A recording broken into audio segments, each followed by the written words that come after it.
when you mention Sexton making the players around him better, how does that actually work to people who haven't played the game? Are we talking about because he demands so much of them, he sets standards, or is it actually a technical thing on top of Bit of both, yeah, because he's able to tell you exactly where you should be to like the last inch. You know what I mean? And so he knows where you should be, and it's not approximate. It's literally that's what this should look like, and I want you to be there. And if you don't do it, I'm going to challenge you on that. And he's never wrong.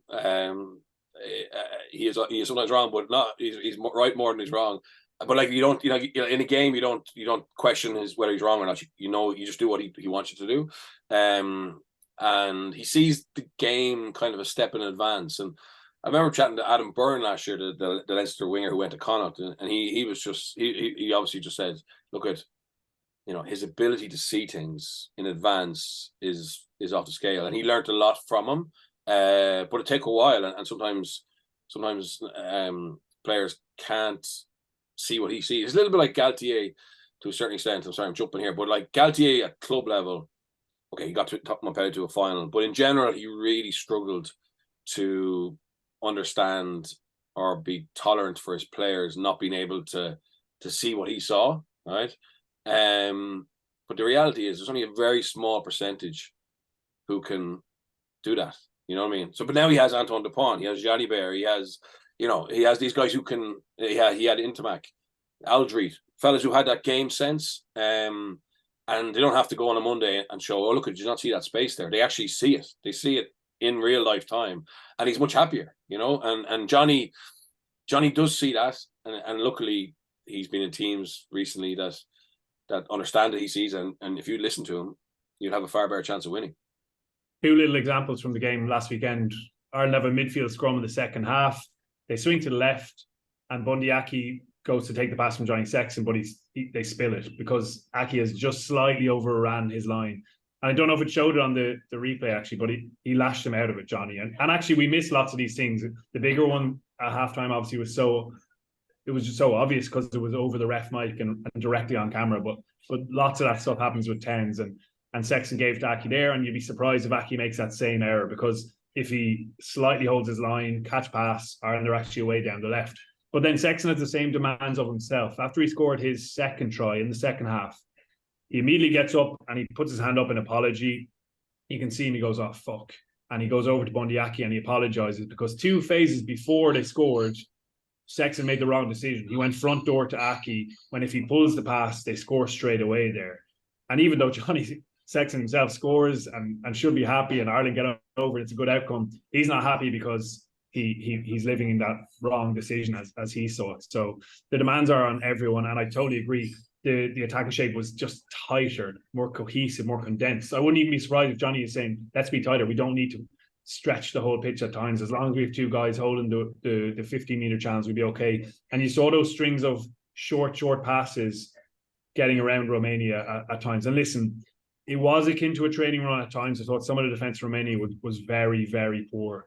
But other times they actually got nice aggression on the edge. And you saw Ringrose in particular get passes away a couple of times. Lowe got a couple away. And those little bits of connection were outstanding.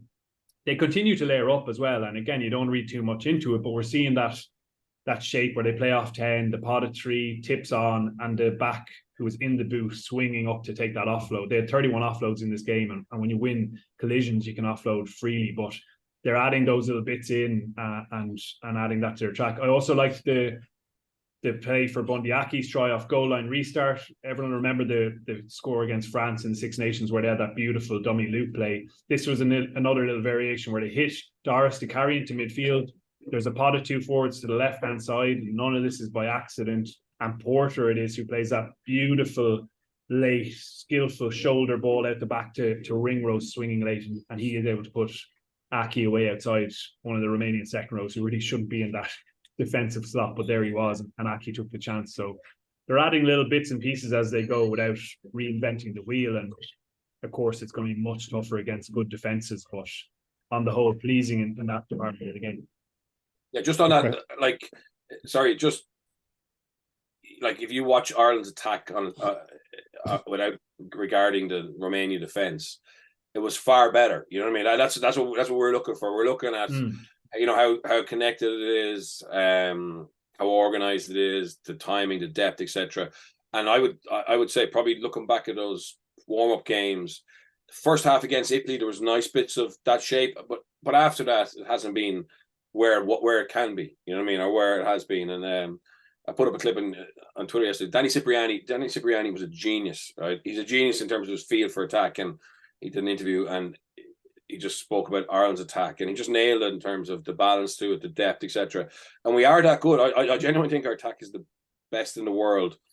When it's on song with Sexton and Gibson Park, we don't have the X factor that maybe France have with likes of Penno or the Fijians have, and that can actually make up for a lack of detail. But that's what we do, and that's going to be, we have to hang our hat on that to win this World Cup. You know what I mean? Because we go on to South Africa, Scotland, whatever, but it is going to be very, very hard to attack against South Africa. You know what I mean?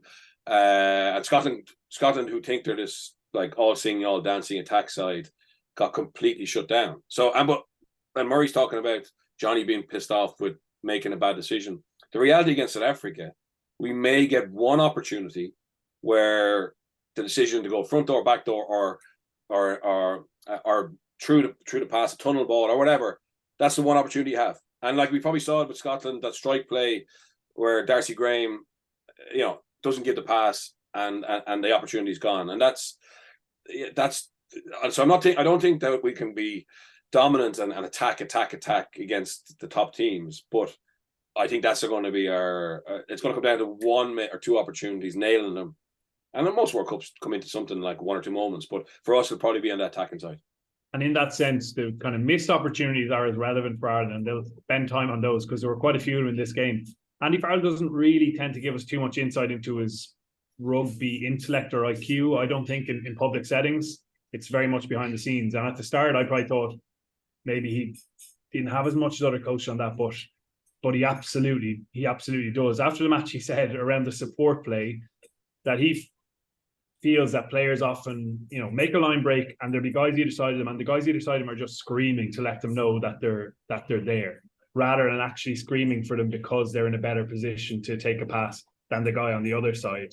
And that's how precise he wants his communication to be if and when they get in behind the line, is that it's not just screaming to let them know that you're there. It's screaming when the opportunity is right to pass. And Ireland didn't get that right on a few occasions. I think they spoke about that at halftime, just being calmer in behind. And that's what it's going to be, Birch, against the Springboks. You might get in behind once or twice and you've got to absolutely nail that opportunity.